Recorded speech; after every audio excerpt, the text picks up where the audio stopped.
In this week's lab we had to build a train using two magnets, a copper wire, battery and plastic tube. I will never understand this, ever. So we thought to ourselves, what did we know so far?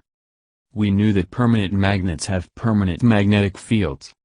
And that when the magnetic fields of two different objects interact, they each experience a force.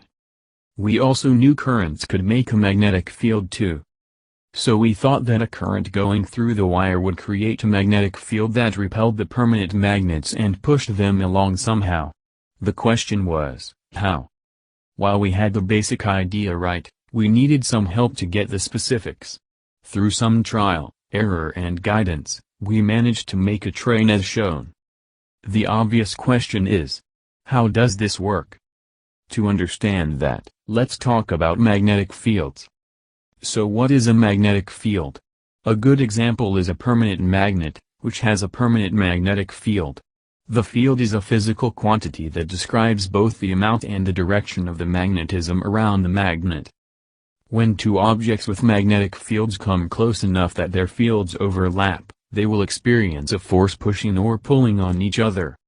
The amount of force depends on the strength of the magnetic fields, which in turn depends on how far away the objects are, and how strong their individual magnetism is. And the direction of the force depends on the orientation of the magnetic fields that are interacting.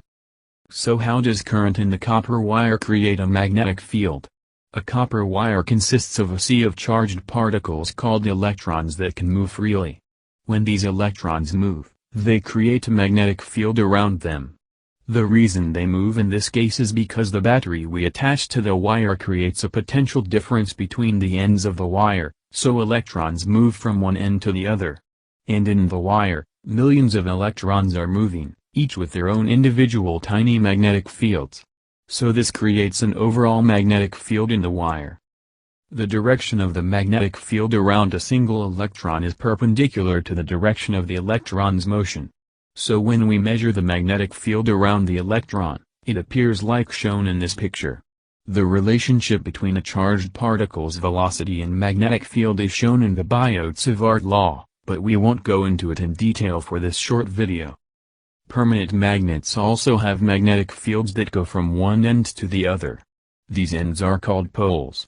The North Pole has magnetic field lines coming out, and they go into the South Pole. Similar to electric currents in wires, in a permanent magnet, it is the spinning of electrons that create the magnetic field. So the basic idea at the start was making more sense. We were going to use the magnetic field of the wire to push on the magnets and make them move. But when we tried bringing the permanent magnets close to the wire with the battery attached, we couldn't see any movement at all. With some more hints, we learned to turn the wire into a long coil in order to increase the strength of the wire's magnetic field. To understand how this works, let's look at a single coil of wire. The current flows in one direction around the wire. As the charged particles move through the wire, their magnetic fields move with them. The result is that all the individual magnetic fields add up and point in the same direction.